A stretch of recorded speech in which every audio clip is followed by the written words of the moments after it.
Every day, 91 people overdose on opioids. Opioid addiction has become an epidemic. Why is it such a big problem, and what can we do to help? This is Caitlin, a friendly 19-year-old who loves soccer. This is Robert, a 28-year-old creative musician who dreams of moving to LA. Their brains, just like yours, are producing molecules called neurotransmitters that pass between brain cells. This is what allows us to produce movements, behaviors, thoughts, memories, emotions. One group of neurotransmitters is called endorphins. Endorphins are produced in the brain as your own natural painkiller, but they also influence things like breathing and emotions. They are produced when something good happens. Your brain produces more endorphins during exercise, sex, even eating. Opioids are substances that activate the same brain cells as endorphins. In the brain, endorphins are quickly broken down, so their effect doesn't last very long. However, your brain isn't able to break down opioids in the same way. That's why they have stronger effects and can lead to addiction.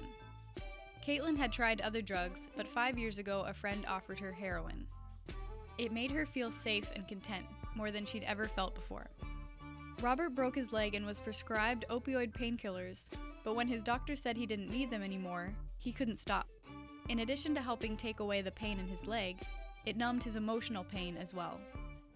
As Caitlin and Robert continued to use opioids, a lot of changes started happening in their brains. When heroin or pills flood the brain with opioids, the brain starts to think it doesn't need to produce endorphins anymore. Brain cells even become less sensitive to endorphins and opioids. That's why Caitlin and Robert have to start taking more to get the same feeling, and why it's so painful and difficult to stop. When Caitlin and Robert try to quit, they go into withdrawal.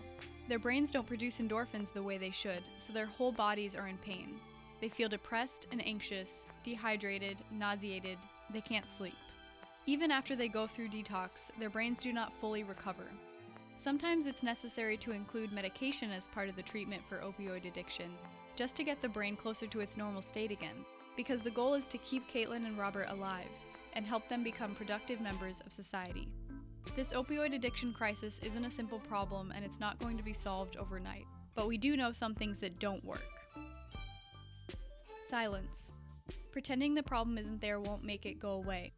Initiate conversations, especially with young people, about this issue and how we as a society can help. Try to make connections, build relationships, and get to know people outside your comfort zone. Condescension. Assuming individuals with addiction could stop if they tried hard enough is not helpful. Most will do anything possible to take their lives back. Instead, try to sympathize with what they are going through. Empathy, building relationships, finding purpose, honesty, and openness. These are keys to a better life for anyone, so let's put them to use as we all try to end the opioid epidemic.